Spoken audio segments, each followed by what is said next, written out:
अज़ीम व सदक़ रसूलुहुन नबियुल करीमुल अमीन व नहनु अला ज़ालिका लमिनश शाहिदीन वश शाकिरीन वल्हम्दुलिल्लाहि रब्बिल आलमीन। इन्नल्लाह व मलाइकतहु युसल्लूना अलन नबिय्य या अय्युहल्लज़ीना आमनू सल्लु अलैहि व सल्लिमू तस्लीमा। अल्लाहुम्मा सल्लि व सल्लिम अला सय्यिदिना व नबिय्यिना व मौलाना मुहम्मदिन व अला आलिहि व अस्हाबिहि अजमईन। सल्लिमू या कौम बल सल्लू अला सदरिल अमीन मुस्तफ़ा मा जा इल्ला रहमतल लिल आलमीन। हमदाई सलात खां बाद में निहायती वाजिबुल एहतराम बिरादरान इस्लाम ज़ी वक़ार उलमाए किराम हज़रत अल्लामा मौलाना मुफ्ती साईं ताज मोहम्मद गादी हुसैनी साहब ऐ सैयदो सादा साईं सैयद सईद अहमद शाह हुसैनी साहब हिन मरकज़ी हुसैनी जा अगवान ऐं बानी खिदमत कंदड़ संभालींदड़ हज़रत अल्लामा मौलाना साईं मौलवी निसार अहमद गादी हुसैनी साहब जंहिं हिन मरकज़ी हुसैनी ईदगाह के 4 चंड लगाया है।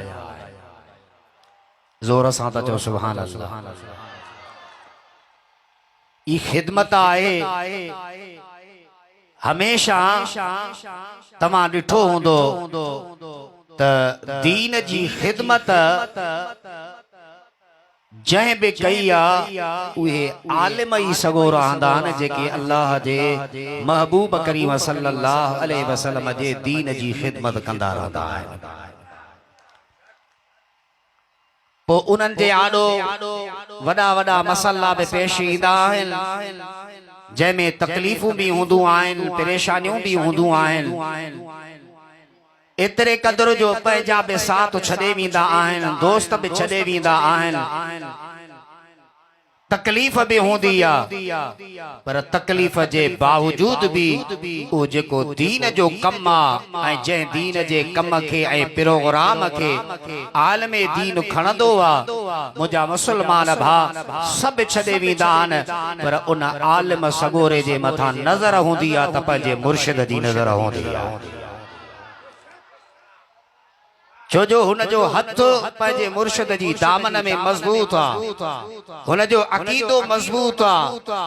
अक़ीदे जी ज़रूरत आहे अक़ीदे जे मज़बूत हुजण जी ज़रूरत आहे। यादि रखे छॾियो जेकॾहिं तव्हां आलिमे दीन जी इज़त न कंदो आलिमे दीन जो एहतराम न कंदो आलिमे दीन जो ख़्याल न कंदो आलिमे दीन जी गिला कंदो आलिमे दीन जे लाइ पर पुठ घटि वधि ॻाल्हाईंदो तव्हांजा अमल सब खत्म थी वेंदा हलिया तव्हांखे ख़बर कोन पवंदी। छो छो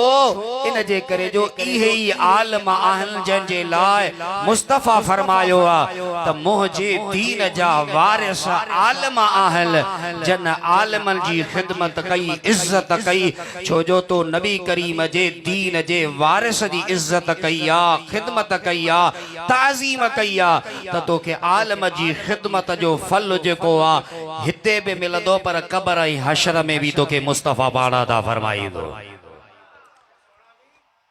मुंहिंजा मुस्लमान भाउ असां ऐं तव्हांजो अक़ीदो जेको आहे पंहिंजनि मुर्शिदनि में अॼु असां वटि सुहिणे मुर्शिद करीम जा साहिबज़ादा यानी महबूब करीम सल्लल्लाहु अलैहि वसल्लम जे खानदान मां अहल बेत मां सोना सैयद क़िबला साईं सैयद नसरुल्लाह बादशाह अचण वारा आहिनि तशरीफ़ खणी अचण वारा आहिनि। यकीनन उहे जॻहूं भाग वारियूं हूंदियूं आहिनि जंहिंते पंहिंजो हर कंहिंजो पंहिंजो मुर्शिद अचे हिते त असांजो मुर्शिद अचे थो असां सभु भाग वारा आहियूं। या निस्बत यो ताल्लुक या सोहबत अल्लाह वारन सां जंहिंजी भी आहे न मुंहिंजा मुसलमान भाउ हेॾे होॾे कोन थींदो आहे। ज़ाहिरी ॻाल्हि आहे कमियूं कोतायूं हूंदियूं आहिनि पर जेकॾहिं कामिल मुर्शिद जी दामन में हथ अथई त इंशाअल्लाह बेड़ा पार थी वेंदई। हलिया सलात मुझे हबीब जे मथा पढ़ा त मां तोखे कुछ थोरो अर्ज़ ॿुधायां मूंखां अल्लाह ताला जेको चवरायो तमां ॿुधो। अल्लाह सही हुन जे मथा अमल जी तौफ़ीक़ अता फरमाए। बुलंद आवाज़ सां बरकत ख़ातिर मुझे हबीब जे मथा सलात पढ़ो। मां अर्ज़ कंदो अल्लाह सल्लल्लाहु अलैका या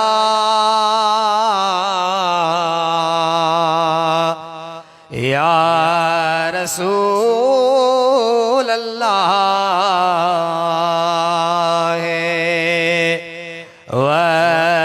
सल्लम अलैका या हबीब अल्लाह सल्लल्लाहु अलैका या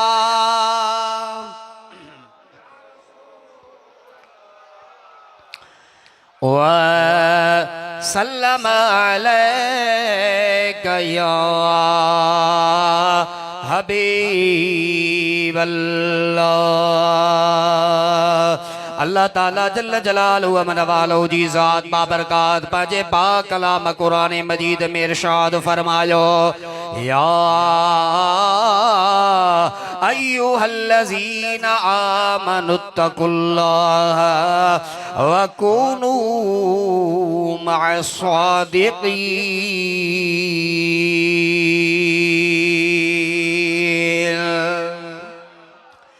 अल्लाह ताला जो इरशाद आया अय्युहल्लज़ीना आमनुत्तकुल्लाह आए ईमान वारो। अल्लाह ताला हिन जगह ते मोमिनन के फरमाए तो मोमिनन के इरशाद ईमान वारन के फरमाना इरशाद हुक्म मुझे रब करीम फरमायो इन जे करे जो अल्लाह के मोमिनन जो ईमान प्यारो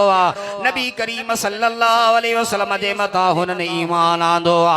हबीब जा उम्मती बणिया आयो। हबीब करीम सल्लल्लाहु अलैहि वसल्लम जे मथा कलमो पढ़ियो अल्लाह ते तमा तो ईमान उन जे रसूल ते ईमान उन्हनि जे रसूलनि ते तव्हांजो ईमान असांजो उन जे किताबनि ते ईमान आखिरत वारे ॾिहाड़े ते ईमान असांजो अक़ीदो मज़बूत अल्लाह जी ज़ात में त मुंहिंजा मुसलमान भा अल्लाह ताला जल्ल जलालहु व मन वालो जी ज़ात बाबरकात ईमान वारनि खे फरमाए थो त ईमान वारो अल्लाह खां डिॼो। ईमान वारन के अल्लाह ताला इरशाद फरमाए तो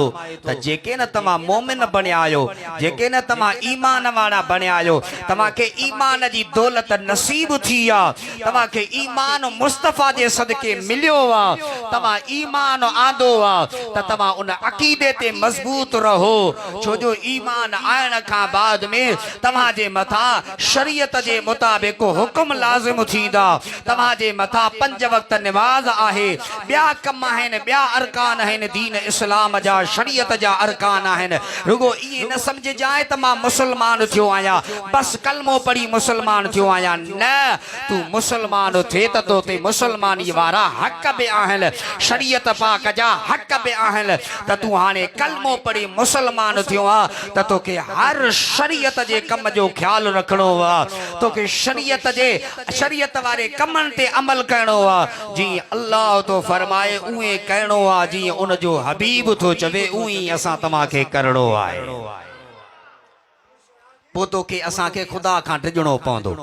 खुदा जी ज़ात जो खौफ रखणो पवंदो। ये न त मुसलमान थियासी बस न हाने असां ब्या कम कंदा वतऊं गलत कम कंदा वतऊं कंहिंखे तकलीफ़ूं ॾींदा वतऊं कंहिंखे ईज़ाईंदा वतऊं कंहिंजी दिलि रंजायूं कंहिं आलमे दीन जी माना बेअदबी कयूं गुस्ताखी कयूं न तू ईमान आंदो आ त तू मोमिन थी रहो तू ईमान आंदो आ ईमान वारो थी रहो तू मुसलमान आ केड़े सोने नबी जे मथा कलमो पढ़ी तो मुझा मुसलमान भा वो आमिना जो लाल जेको कयामत जे दिहाड़े पंहिंजी उम्मत घणी हुजण ते फख्र फरमाईंदा उन आमिना जे लाल जो उम्मती आ त तू जी दिल पे पाक हुजे तुझी ज़बान पे पाक हुजे ज़बान पे तुझी पाक हुजे त तुझी दिल पे पाक ऐं रोशन हुजे। कहीं बि मोमिन ना तुझी दिल ख़राब न हुजे, कहीं बि मोमिन सां तुझो बुग़्ज़ न हुजे, कहीं बि मोमिन सां तुझो हसद न हुजे। कंहिंखे जेकॾहिं अल्लाह नेमत ॾिनी आहे त सड़ न सड़ंदे। इहो हसद अहिड़ी शइ आहे, इहो हसद तुंहिंजे मुंहिंजे नेकिन खे ईअं साड़े ख़तम करे छॾींदो आहे जीअं बाहि काठियुनि खे बाहि साड़े ख़तम करे छॾींदी आहे। हसद बि नेकियूं साड़े ख़तम करे छॾींदी आहे। मुंहिंजा मुस्लमान भाउ, साड़ बि वरी आलिम दीन सां। आओ त तोखे मां आलिम दीन जो शान ॿुधायां, छो जो हज़रत शाह साहब रहमतुल्लाह अलैह फरमायो वा, क़द्र वारा कम थिया खुटा खरीदार, हीरे ऐं माणिक जी के साल कलहदा सार, अदा जेके लोह कुटन लोहार तन कोने कदर सोल जा। अबा जेको सॼो ॾींहुं लोह तो कुटे पियो, उनखे कदुरु सोन जो कहिड़ो, उनजे आॾो सोन आणींदे उनखे बि हणी लोह खणी उनखे बि लोह वांगुरु भञी छॾींदो, भोरा भोरा करे छॾींदो। पर सोन जो कदुरु सोनारे खां पुछ, हिन जी क़ीमत ऐं कदुरु छा आहे? उहो त ॿई हथ अखियुनि ते रखंदो आहे त सोन आहे। मुंहिंजा मुस्लमान भाउ, जेको कदुरु करे, जेको कदुरु करे, हज़रत शाह साहब रहमतुल्लाह अलैह फरमायो आहे, जन बि कदुरु कयो मुंहिंजा मुस्लमान भाउ, मुंहिंजे महबूब करीम सल्लल्लाहु अलैहि वसल्लम जे शरीयत जा आलिम, दीन जा आलिम, मुंहिंजा मुस्लमान भाउ, उन जे मट तव्हां कॾहिं बि कोन थी सघंदो। छा बि कयो, केतिरी इबादत बि करे वञो हलिया, केतिरा बि तव्हां आबिद बणिजी वञो, केतिरा बि ज़ाहिद बणिजी वञो हलिया, पर कंहिं बि आलिम दीन जे मुक़ाबिले में नथा थी सघो। छो जो आलिम मुस्तफ़ा जे दीन जो वारिस आहे, त मुस्तफ़ा जी उम्मत में जेके आलिम सगोरा आहिनि उन्हनि जो शान मथे आ, मथे आ। क़यामत जो ॾिहाड़ो थींदो न, सभु उम्मती महबूब करीम सल्लल्लाहु अलैहि वसल्लम जी दरबार में हाज़िर थींदा न। हज़रत अनस बिन मालिक रज़ियल्लाहु ताला अन्हु खां रिवायत आहे न, महबूब करीम सल्लल्लाहु अलैहि वसल्लम खां पुछे थो त या रसूल अल्लाह सल्लल्लाहु अलैहि वसल्लम, हिते त तव्हां सां गॾु आहियां, पर जेकॾहिं न क़यामत जे ॾिहाड़े तव्हांखे ॻोल्हियां त काथे तव्हांखे ॻोल्हियां, तव्हां सां काथे मिलां, कहिड़ी जॻह ते मिलां? यानी हुननि खे त ख़बर हुई हो त महबूब सां गॾु हूंदा, पर महबूब जा सहाबी असां तव्हांजे लाइ पुछी करे एड्रेस ॿुधाइनि पिया त फलाणी जॻह ते अची वञिजो हलिया। ज़ोर सां त चओ सुभान अल्लाह। हो त महबूब सां गॾु हूंदा, सहाबी मुस्तफ़ा सां त गॾु हूंदा, पर इहो असां तव्हांखे एड्रेस, अॼु तव्हांखे कंहिं ॿुधायो त सोणो कंबर वारो साईं हिते अचे थो, कंहिं ॿुधायो तव्हांखे एड्रेस मिली न? नहीं, फकीर के एड्रेस मिली, फकीर के एड्रेस मिली। बाबा काथे? मरकजी हुसैनी ईदगाह में हजरत साईं मौलवी निसार अहमद गाड़ी हुसैनी साहब जिथे रहंदो आहे, मरकजी हुसैनी ईदगाह में सोना सैयद सगोरा अचन था पिया। तव्हां एड्रेस ॿुधी करे सभु हिते पहुता आहियो, त सहाबी सगोरो पुछी करे असां तव्हांखे ॿुधाइण पियो चाहे त जेकॾहिं पहुचणो अथव त इन जॻह ते पहुचजो जिथे आमना जो लाल ॿुधाए थो। महबूब करीम सल्लल्लाहु अलैहि वसल्लम फरमायो, ओ मुंहिंजा सहाबी, जे कॾहिं तूं मूंखे ॻोल्हण चाहीं थो त मां महबूब करीम सल्लल्लाहु अलैहि वसल्लम खे हौज़े कौसर ते अची ॻोल्हजांइ। मुंहिंजा उम्मती उञारा प्यासा ईंदा, मां उन्हनि खे पाणी पंहिंजे हौज़ मां पीआरींदुसि। मुंहिंजा मुस्लमान भाउ, हबीब करीम सल्लल्लाहु अलैहि वसल्लम पंहिंजे हथनि मुबारकनि सां पंहिंजे गुनाहगारनि उम्मतनि खे प्याला भरींदो ॾींदा वेंदा। महबूब जा सहाबी हूंदा, हज़रत अबू बकर सिद्दीक़ मौजूद हूंदो, हज़रत अमीर उमर हूंदो, हज़रत अमीर उस्मान होदो हजरत अमीरुल मोमिनीन हजरत शेरे खुदा रदी अल्लाह ताला अन्हु होदो हसनैन करीमैन होदा मुस्तफा जे हौजते बीठा होदा महबूब जा सहाबी प्याला भरीदा प्यारी दावीदा महबूब जे उम्मतन के प्यारी दा उन्यारा होंदा सी मुझा मुसलमान भा प्यासा होंदा सी उए मुस्तफा जे हौज मां पानी मिलदो वीदो पियंदा वींदा सी पर मुझा मुसलमान भा तोखे भी मिलदो प्यालो मुखे भी मिलदो प्यालो सभिनी उम्मतन के प्याला हौज को सरजा मिलदा पर जे कदे आलिमे दीन ईंदो हौजते मुस्तफा जे हौजते चो सुभान अल्लाह जोर सां चो सुभान अल्लाह आलिमे दीन हौजते ईंदो आलिम सगोरो हौजते जेडी मल जो ईंदो हूं त महबूब या महबूब जा सहाबी प्याला भरे करे दींदा त पियो पर आलिम जेडी मल ईंदो आमिना जो लाल मदीने वारो मीर सल्लल्लाहु अलैहि वसल्लम पंहिंजे हथन मुबारकन सां उ प्यालो भरे पंहिंजन हथन सां आलिम सगोरे के पियारींदा जोर सां तो चो सुभान अल्लाह दिल खोले चो सुभान अल्लाह हाँ आलिम सगोरे के महबूब हीअं पंहिंजन हथन सां पीआरी दो पंहिंजन हथन सां पीआरी दो महबूब के अर्ज़ कबो या रसूल अल्लाह इन के भरे था जो हिन के हथ सां पीआरियो थिया महबूब करीम सल्लल्लाहु अलैहि वसल्लम शाह फरमाइंदो ओ मुजा गुलामो तमा त निंड्रू कयूं तमा त नमाज पढ़ण खां बाद में वञी सुम्ही रहियो नमाज पढ़ण खां बाद में पंहिंजा कम कयव दुकानदारी कयव दुकान खोलियव कारोबार खोलियव वञी पैसा कमायव ॾोकड़ कमायव दुनिया कमाई हर को भॼे थो पियो 24 कलाक हे भी कमाया हे भी कमाया हे भी गॾु कयां हे भी गॾु कयां पर सारी शइ हिते रही जीवी दी फानिया जो जहाना हजरत शाह साहब रहमतुल्लाह अलैह फरमाई दुआ मोए पुजाड़ा मैयत जे तकड़ कल तमाम खणु खण वाई वात में मनसिल कल मुकाम लुत्फ साड़ो लतीफ चवे हे लटा बेकन लीलाम पोए पहुंच मुहम्मद जाम उम्मत तुझे आसरे हजरत शाह साहब रहमतुल्लाह अलैह फरमाइंदो वडा वण वण कारजा जिथे नाग सुजन नीला उते अब्दुल लतीफ चवे कया है किलन हीला जिथे कुड़मुन कबीला उते रहबर रसजरा में हजरत शाह साहब रहमतुल्लाह अलैह फरमायो अधन अंधूकार सजन लधो सोजरो प्यादा वञी पार प्या पर संबिरिया की न सवार पो मोहब्बत साण में हार लधाऊ लतीफ चवे जोर सां चओ सुभान अल्लाह फानी जो जहाना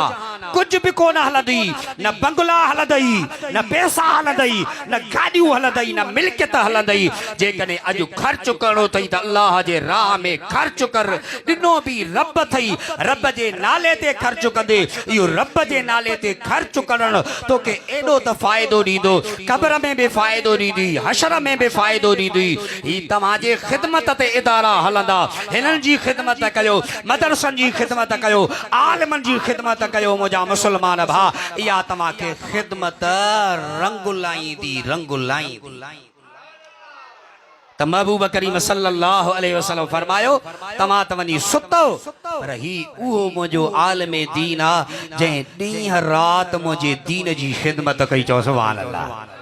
तव्हां रात जो सुम्ही रहंदा आहियो हे किताब खोले वेहंदो आहे हदीस खोले वेहंदो आहे बुखारी खोले वेहंदो आहे तफसीर खोले वेहंदो आहे त सुबुह जो बचड़नि खे क़ुरान पढ़ाइणो आहे इल्म पढ़ाइणो आहे तव्हां रातियूं सुम्ही गुज़ारियूं आहिनि हिननि ख़िदमत करे गुज़ारी आहे हिननि मुंहिंजे दीन जे लाइ पंहिंजी ज़िंदगीअ खे वक़फ़ करे छॾियो आहे अड़े उन आलिम दीन जो शान आहे मक़ाम आहे जंहिंखे आमिना जो लाल पंहिंजे हथनि सां पाण धो पाणी पीआरे मुझा मुसलमान बा ये गाल पूरी कया पो पंहिंजी मां मौजू ते मोटी थो अचा। महबूब करीम सल्लल्लाहु अलैहि वसल्लम उन असहाबी सगोरे के फरमायो, महबूब के अर्ज कई या रसूल अल्लाह जे कड़े हौज ते न मिलियो त काथे अचा। मुझे महबूब करीम सल्लल्लाहु अलैहि वसल्लम फरमायो जे कड़े हौज ते न लभी न मिलाए त ओ जिथे अमल तौर बा अमल उन जगह ते मां तोखे मिलंदुसि। या रसूल अल्लाह उते मां तव्हां के न मिला उते न लभा तव्हां के त काथे अचा। आमिना जे लाल मदीने वारे मीर सल्लल्लाहु अलैहि वसल्लम फरमायो मूंखे पो पुलिस रात जे गोल जा मुंहिंजा गुनाहगार उम्मती उठा टपंदा मां रब सल्लम महबूब जी या सदा होंदी दुआ घुरंदो वेंदो पंहिंजनि गुनाहगारनि उम्मतनि खे पुलिस रात तां टपाईंदो वेंदो।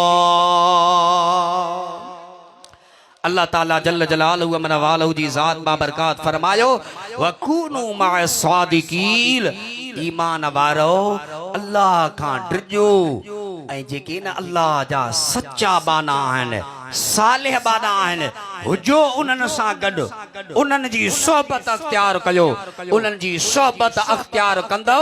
उन्हनि जी सोबत में वेहंदो न पोइ तव्हांखे हीअ दुनिया जी मुहबत बि ख़त्म थी वेंदी दुनिया जी लालच बि ख़त्म थी वेंदी। ऐं जॾहिं न तव्हां अल्लाह वारनि सां सोबत कंदो अल्लाह वारनि नेकनि बाननि सां सोबत में अख्तियार कंदो वञी उन में वेहंदो उन्हनि जी कचहरी में वेहंदो उन्हनि जूं ॻाल्हियूं ॿुधंदो उन्हनि जा फरमान ॿुधंदो उन्हनि जा कौल ॿुधंदो उन्हनि जी कचहरी ॿुधंदो तव्हांखे उहा कचहरी दुनिया वारी कचहरी कोन ॿुधाईंदा कचहरी ॿुधाईंदा त आमिना जे लाल जी कचहरी ॿुधाईंदा अल्लाह जो दग ॿुधाईंदा महबूब जो रस्तो ॿुधाईंदा महबूब जी मुहबत सेखारींदा। अल्हम्दुलिल्लाह असां तव्हां बेसोबती आहियूं कंहिं न कंहिं जा ज़ोर सां त चओ सोने मुर्शिद हुसैन जा सोबती आहियूं न आयो न सोबती। अल्हम्दुलिल्लाह इहा त सादत इहा त अल्लाह जे तरफ़ खां वॾी महिरबानी थी अल्लाह जे तरफ़ खां इहा असां तव्हांजे मथां अल्लाह जा एहसान थिया जो अहिड़ो सुहिणो मुर्शिद अता कयईं शरीयत तरीक़त मारिफत महबूब जे शरीयत ते मुंहिंजा मुसलमान भा मुंहिंजा मुर्शिद करीम जा साहिबज़ादा सॼी दरगाह मुंहिंजा मुसलमान भा मुंहिंजे मुर्शिद हुसैन जा फ़क़ीर मुंहिंजा मुसलमान भा ॾिस मुंहिंजे मुर्शिद जी सोबत अहिड़ो रंग लाथो आहे जो गुनाहगारनि जे मथे ते बि मुस्तफ़ा जी शरीयत जी दस्तार अची वई आहे। अल्लाह ताला असां तव्हांखे इन सोहबत में रखे। हज़रत शाह साहब रहमतुल्लाह अलैह फरमायो आहे सोहबत सुपेरनि जी हे पिण वॾी हाज हाणे कज़ा कज निमाज़ वक़्तु वारण वेझड़ो सोहबत वॾो मज़ो ॾींदी आहे सोहबत फ़ाइदो ॾींदी आहे सोहबत सालिह तरा सालिह कुनद सोहबत सालिह तरा सालिह कुनद जेकॾहिं सोहबत तोखे नेकनि जी आहे त तूं नेक थींदे सोबत तो दी बुरन जी आ त तू भी बुरो थींदे तंहिंजे करे इन्हनि बुरनि माण्हुनि खां गाफ़िलनि माण्हुनि खां परे थी सोहबत अल्लाह वारनि सां कर त तोखे हक़ीक़ी रब करीम सां मिलाए छॾींदा। अल्लाह ताला खां दुआ है मुनाजीज़ गुनाहगार जेके कुछ टूडा फूडा लफ्ज़ चया आहिनि अल्लाह साईं पंहिंजी बारगाह में क़बूल फरमाए व आखिर दावाहुम अनिल हम्दुलिल्लाहि रब्बिल आलमीन।